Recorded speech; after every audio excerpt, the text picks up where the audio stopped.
Hello Sheddies, and you join me again in my shed. As you know, I've done my arm in.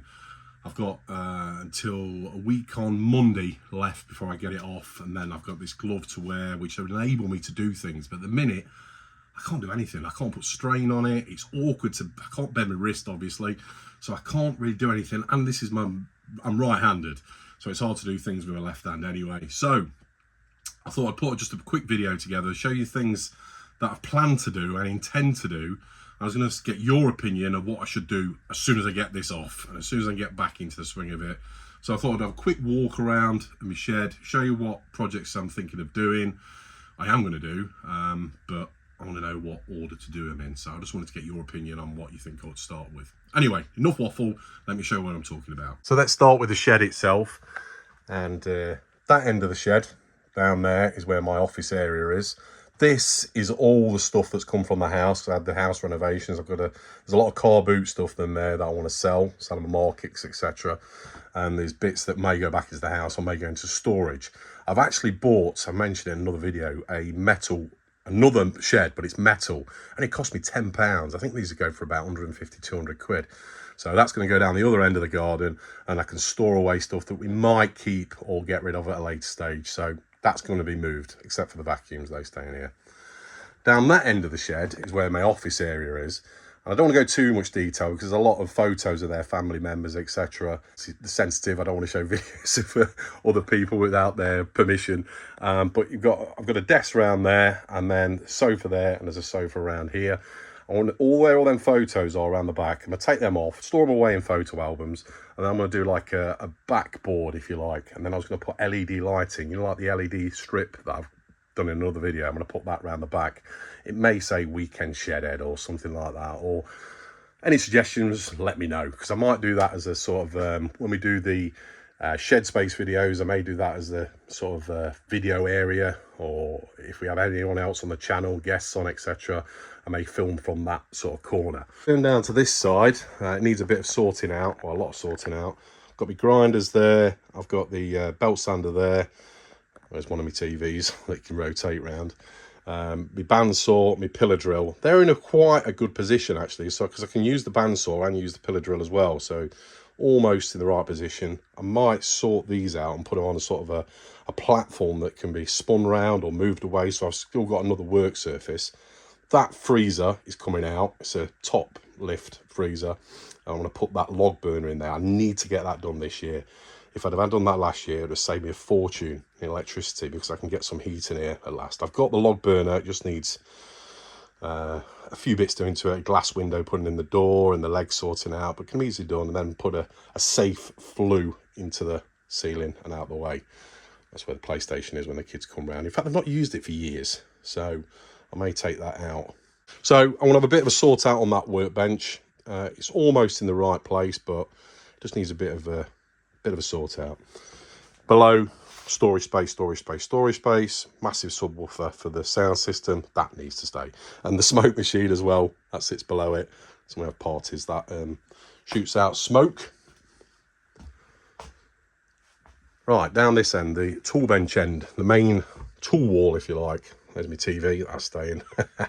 That's the sign I made a few years back, Weekend Shedhead. And then I've still got the projector screen that pulls down because the projector sits there. I need to sort that strimmer out as well, actually. That's on its last legs. It needs a good refurb. And then I need to sort out in the ceiling space, actually. I've got all sorts of, I've got step ladders. What else have I got? Old badminton rackets, look. Vintage badminton rackets. I've got a painting there that someone sent me years ago, and by this artist, really quality Andy Warhol inspired painting. I need to mount them out properly. The ammo box, I'm going to do something with that. I've got a few ideas. That's going to be storage, I think. I'm going to get a few more of them when I go down to the Army Surplus store again. Anyone remember these? Grandkids are fascinated with this. There's the old vacuum, the old Mancave, I think it is, from the 1960s. Rameco, I can't remember the name now. But yeah, that sucks the dust away from that chop saw there. I've got these little drawers along the back there. They need sorting. They've got screws, nails, just all sorts of hardware. I'll have a bit of a sort out with them lot. Storage boxes as well. Half of them are empty. I need to, all the boxes I've got with random screw bits, nuts, bolts, hardware, need itemising and put into there. Electrical components as well. I need to get another chop saw. This one's on its last legs. It's got no guard on the front as well, so that's to come. I'll try and look around for a good mitre saw. Storage space above, obviously. The shed sign's been obstructed with all this stuff, and then the Ace of Spades. If you know, I'm a Motorhead fan. And my Union Jack drawers are under there somewhere, and my stereo. If you haven't seen it already, go onto my channel where you'll see a full tour of my shed with it all lit up as well when we have discos. Also, this toolbox here that needs sorting out. I've got a load of all sorts of old tools in there that I want to restore. There's loads. I want to go through them. Another thing, I drink honey in my tea. So I've got loads of jars that I'm collecting. I've used them before for other things with a lid. They're only about that big. And I was thinking of making some sort of thing where, you know, where you screw the lid in and then you screw the jar into the lid and you put screws and stuff in there. I was thinking of making something in this unused space in the ceiling, you know, for screws, nails, nuts, bolts, etc. So yeah, that's something else I want to do. Oh, these old speakers, look, that's another thing. Outdoor speakers, I've got about, I think about 6 of them. They're huge, about 8 inches diameter, outdoor speakers. Bought a job lot of them. Thinking of using them in the garden. And I was thinking putting like a fake astroturf around them and then putting them on a stalk in a pot, so they look like a ball bush, if you like, in the garden, like a decorative thing. And also getting music in the back garden. We all know about this. This is my portable arcade machine I still haven't done. The emulator. Oh, where have I put it? I put it somewhere. I don't know what I've done with it. I took it out because the kids were around, grandkids were around last weekend, so we're playing on it in the house. Worked out really well on the main TV in the house. But that's the monitor that's going to sit in there. Then this is going to be chopped somewhere about there, and I'm going to put like gas struts. So I'm going to put some like levers on the side, so when they're released, the gas struts expand and lift this top half of the box with that monitor connected, and either that fixes and the bottom part drops, or the other way around, I don't know yet. And then obviously the emulator sits in here. Needs a good clean up. I'm going to give it like a vintage look, like a suitcase, and then it can be carried around and hung wherever. So it could be hung on a wall with this bracket, with this handle here, or I can put a new handle on. Got loads of ideas for that as well. So that's another project to come. I've been putting this off for far too long. You know what it's like, work gets in the way, family life gets in the way, this gets in the way, but we'll get there in the end. So the other thing I want to do is this belt sander. Parkside, and I've been trialing something out here, if you notice. I'm trialing out putting a bolt in, because when you get them, you can, obviously it's a belt sander, but you could also have it as a bench sander. So you flip it upside down and you get 2 clamps that go into these 2 holes, one here, one here. But I'm thinking of making a bracket that can sit onto a piece of wood. Instead of making a complete carcass for it, like I know a lot of people have done, just making a bracket here that can fix into a flat piece of wood on its side, on its end. So, wrong hand really, but there we go. I need to sort this belt out as well, that's destroyed itself. So it's going to sit something like that. I've been trying it out with this coach bolt here, so I can fix it in on a flat piece of wood, and then I've got a bench sander. So instead of making it encased, it's just going to sit on a flat piece of wood. It's like a simple way of doing it. I'll see what it's like. It might be a quick fix for a lot of other people as well, rather than making a complete case, because obviously if we have the switch on permanently, then we can just switch it on and off at the wall. But it needs to be clean out. This belt's all trapped inside, so I'm going to sort that out first. So that's another project coming up. This is great. Just a quick question as well. Do you like this sort of video, this sort of haphazard, off-the-cuff sort of video? With this, I can't really do much else, so I thought I'd put something out there. So yeah, just comment below on what you think. If so, I'll do a few more. If not, I won't. IMO letter tag. Great bit of kit. Printing out labels and then popping them on drawers or labelling stuff. You can see on here, look, I've already started a few bits. Electrics, liquid, miscellaneous tools, scrapers, that sort of thing. And then I can fix them onto these little compartment drawers as well. So I'm going to label everything so I know everything is, because at the minute, look, I mean, I can see what these are actually just looking through, but when they're down below like here, you can't really see inside, bend down. So I'm going to put some labels on there, labels down there, and labels probably on those compartments as well. Yeah, I'm going to make all these labels up to identify everything. This door here, all right, you may have seen this in the videos. This takes you outside, and there's about a 6 foot, 7 foot gap. And then there's the boundary of my back garden. So it's a space out there, all the way down the back of the shed. And then behind that is the allotment. And I used to go into the allotment from this back door, through a gate I made. Worked out really well, but I've got rid of the allotment now. So I'm going to make a, a dirty room, if you like. So for doing grinding, sawing, whatever, I'm going to put it out the back. So we don't want dust and everything getting around in here. We want to sort of isolate it into a room out there. So there's another shed to be made out there. I saw a great video from Frank Williams. He did one the other day for the Record dust cleaner, or air cleaner, if you like, filtration system. So I'm thinking about getting one of them and sticking it up here anyway, and then maybe putting another extractor in there because it's a smaller area. Because there's still going to be a bit of sawing that goes on here, etc. So I'll probably put the Record in here and then put a smaller extraction system in there so I can get the dust out the building completely. Talking about dust, I've got these two vac systems. Now, they're really good. I got the one from a car boot sale, and I got the other one from, I found it somewhere, I can't remember where it was now. One's a wet one, wet vac, and one's a standard vac. So one's got the little ball in there that rises up when the water gets too high.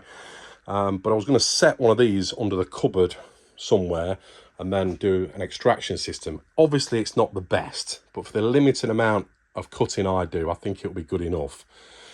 Get rid of that, make it into a shelf queen. It's a nice looking thing, that is.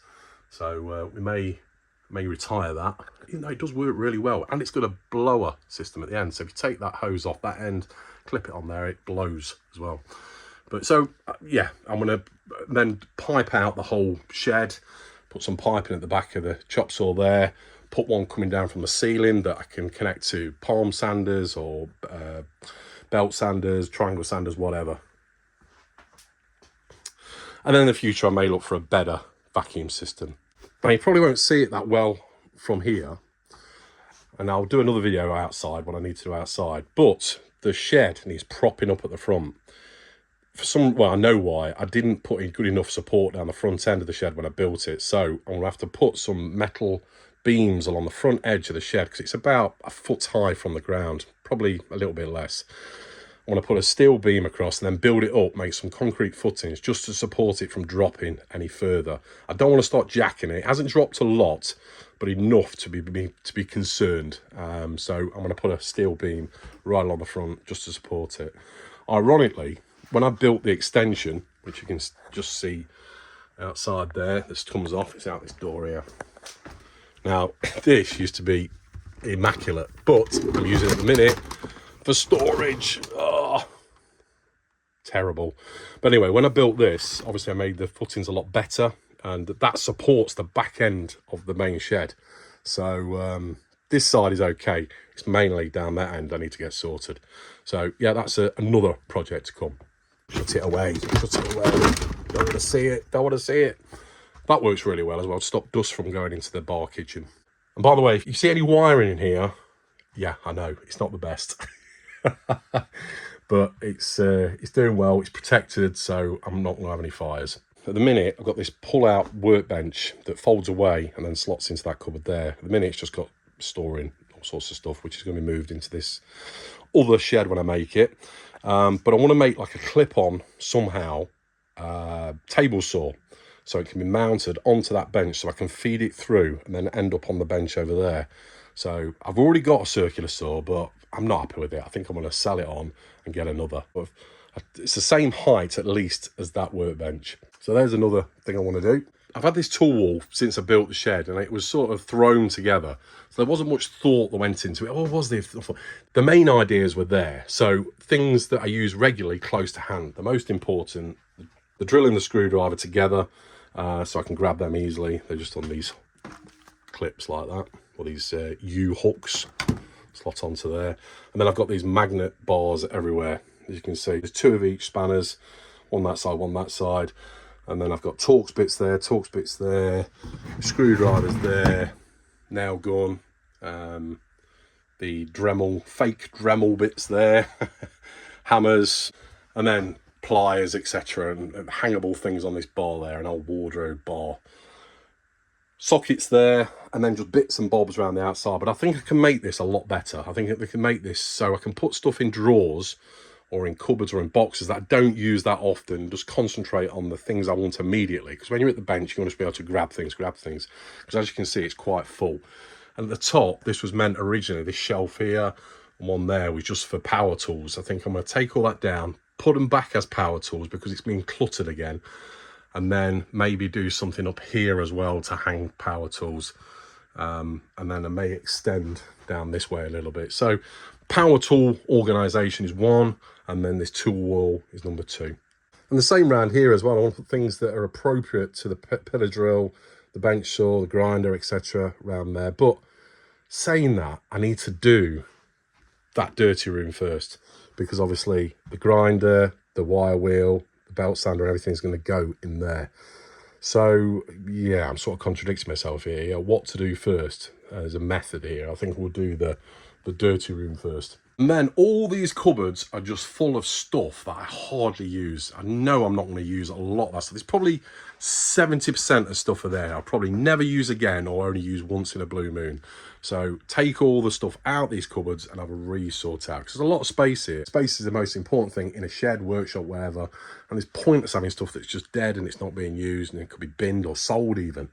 And same goes down here. There's cupboards all the way down there just full of ramel. There's a lot of, I'd say under there, no.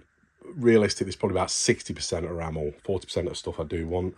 So I need to sort all that out. Drawers down here, cupboards down there, cupboards down here as well, in fact. So there we go. That's my sort of haphazard update video, a bit all over the place, a bit of a disclaimer. As soon as I get this off, there's a few bits, well, quite a lot I've got to do in the house as well, but I'll take you along with that as well. I've got some painting to do, some bits to finish off in the front room, in the kitchen, and then outdoors. Oh, I don't even want to start. I mean, the grass is overgrown, there's weeds everywhere, the decking needs to come up. One of the old shed that you've not seen before, that needs to come down, and I might replace it with another shed. It's just endless guttering, fences. The conservatory needs really cleaning well on the outside. The guttering on the conservatory needs sorting. Hedge management, because there's hedges on one side that are really overgrown. I've got to take some of these hedges out as well, I think. Just a minefield of things on my to-do list. As I'm sure you're all the same. You've got this list and you just want to tick them off one by one. But sometimes things get in the way. Family gets in the way. Work gets in the way. But you've got to prioritise. Family comes first, work second, DIY third, and then we've got our hobbies. I think that comes fourth, thereabouts. So, but I've got to mix it up a bit, makes it interesting. So if I'm doing stuff in the house and I'm doing stuff in here, it's a nice balance. Of course, we've got Shed Space, the live video we do. Normally me and Mark, I need to speak to Mark at some point, see what's happening his side, but I'll continue to do a few more. And sheds with a Z as well, visiting other places, other workshops, other sheds, man caves, etc. Got quite a few lined up. This has stopped me as well because I can't drive. So that's to come as well. And whatever else I can cram into YouTube. I enjoy doing YouTube. I enjoy editing the videos, making stuff. And I love it when you guys comment as well. And if you give me a thumbs up, really helps me out. And if you haven't done so and you like this channel, please subscribe. Okay, that's about it. Thanks for watching. Take care. Cheers. See you next time on Weekend Shedhead.